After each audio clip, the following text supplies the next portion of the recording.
ang ating bida dito, mga classmates tungkol sa Natsuyang actor na nilaglag ng kagrupo.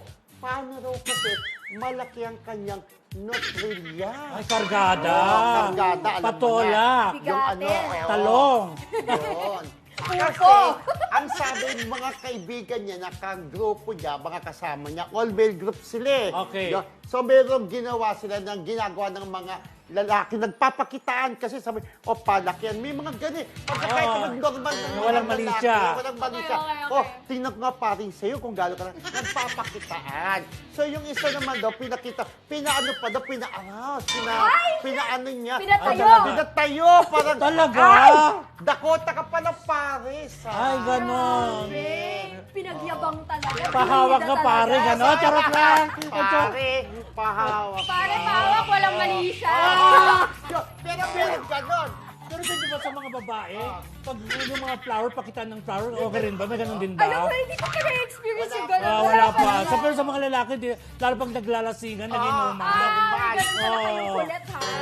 Normal yun sa mga magbabarkada. Okay. Ganon O sino pinakamalaki, pinaka-dance, Oo, ganon. Kailangan ko lang kabarkadang ganyan, ha? Kasi nung pinakita, ay, ang laki naman pare, sabi ng isa. Ngayon, ito naman kagrupo niya, doon, kinukwento, uy, alam mo, ang laki ng notillas ni ano, sabing ganun. Kinuwento niya. Diba? Halata naman kasi matangkad din to, tapos may lahing ibang bansa.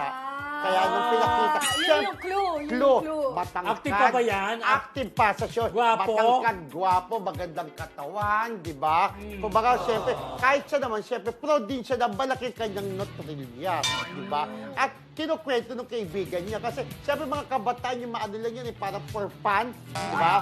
Kasi alam nila ganun. So, ganun sila naka-impress. Oo, ganun. Pero naniniwala ba kayo, friendship, na pag alam ng lalaki na hindi siya dax, hindi siya makipaghamunan ng labasan ng nota? Pwede. Pwede. Ngayon kung itong kaibigan niya, sinabi na pinamalitan ng Dakota siya. Kasi kung balit na yung kanya, baka may kwento pa.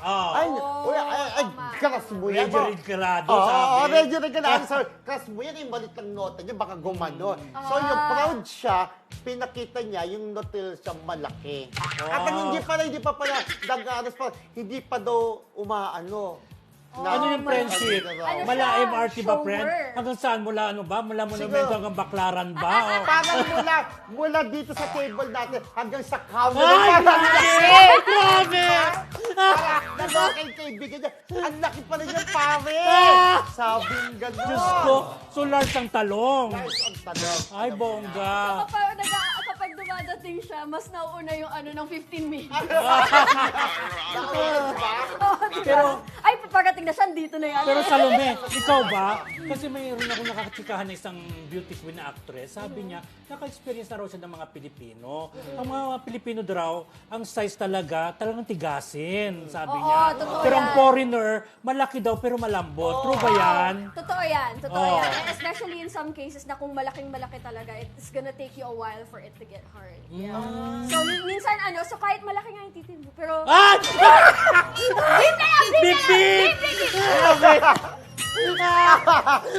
Pero ibig sabihin, kumbaga, parang pelikula dati na tigasin ang title ang mga Pinoy kaysa sa mga foreigner. Totoo yan. Mas tigasin, no? Totoo yan. Pero meron ka na ba na experience kasi ang sabi ng mga foreigner daw, parang mga supot-supot pa, may parachute pa, may ganon.